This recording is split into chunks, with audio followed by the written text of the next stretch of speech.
All right, welcome to the last Blender Challenge of Game Dev Club of 2023.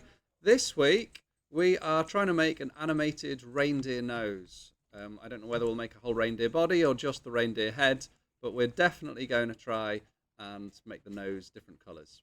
So, let's get started. With a default cube, we'll add a subdivision surface modifier that's Control and 2. Right-click and shade smooth.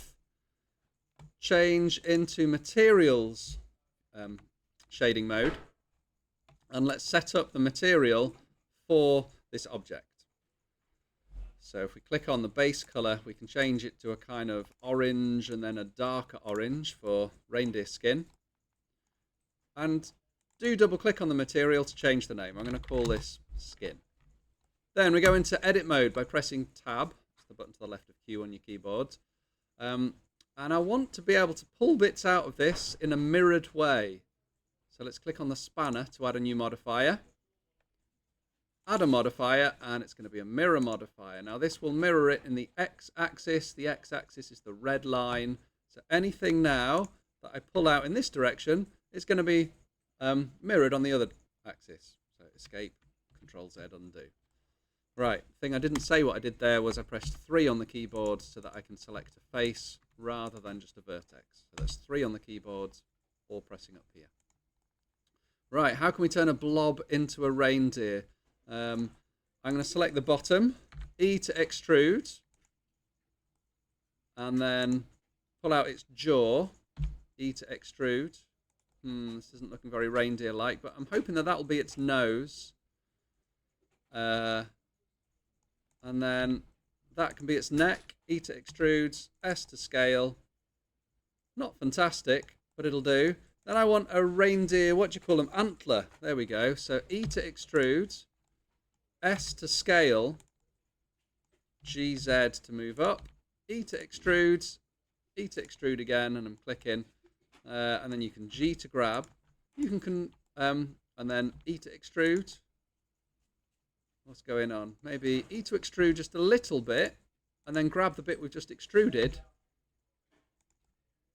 Looks more like a bull, doesn't it?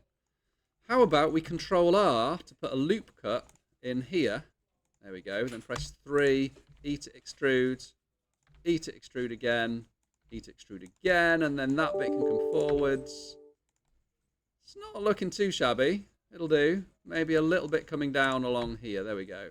And then E to extrude again, and that bit can come forwards. I'm sure yours can look a little bit less angular than mine. All right, some important things. Shift and A. Let's add another cube. GY to grab it forwards. GX to pull it to the side. Because we've added it in edit mode, the mirror modifier is being applied. However, it's still in solid mode. So tab to go into edit mode. Right click to shade smooth. Tab to go back into edit mode. Problem solved. We need to put these weird eyes in the right place. S to scale, GX. Not connected to the... There we go. That was GY. Make a new material. Add a new material. Oops. Add a new material slot. Add a new material to that slot. Right. Did you know the white part of the eye is a sclera? Let's set the white. Assign that to the selected thingamabob. Shift D to duplicate. S to scale. GZ to move up. Weird. GX. There we go. New material slot. New material in that slot. Double click. Pupil. Change the color. Make it black and assign it. And then for the fun bit, let's add another cube. The last cube. GY to move it forwards, GZ to move it down. A nice big nose. Remember, back into object mode with tab, right click shade smooth, edit to go back in. Probably is a bit too big for its nose. Let's make a new material slot with a new material, call it nose. Don't really mind what color we have at the moment because we're going to animate it. So you could add extra materials for the antlers. You could get the bottom of this and extrude it down and draw the body. I'm not going to do that yet unless there's time at the end. What I am going to do is animate it. That's what you're going to get the prize for. Although this is really going to irritate me. If I get that face SX to scale it, that looks a little bit better. Right, how do we animate? Well, you can animate anything in Blender. You can change the color of the nose, and it will change the color of the nose, surprisingly.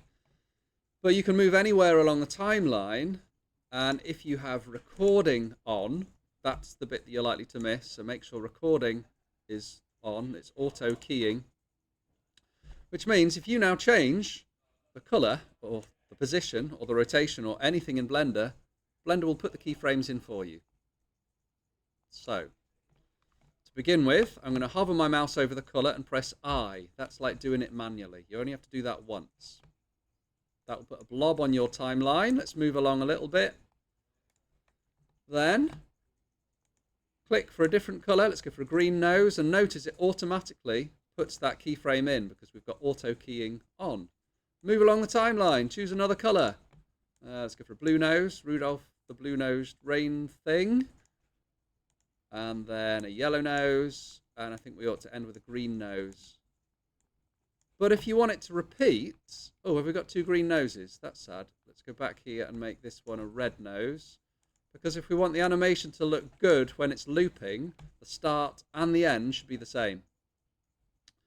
So if we play it now, it will rotate through them, but then it will carry on past that last frame until it gets to the end of the animation. And the end of the animation is defined by the end frame. I want it to stop at whatever frame this is. That's like 61 for me. So now, if I press play, it should loop between all of those frames. So you can animate anything in Blender. Your challenge is to try and make either a reindeer or any object, but I want something with a color that animates. See what you can do.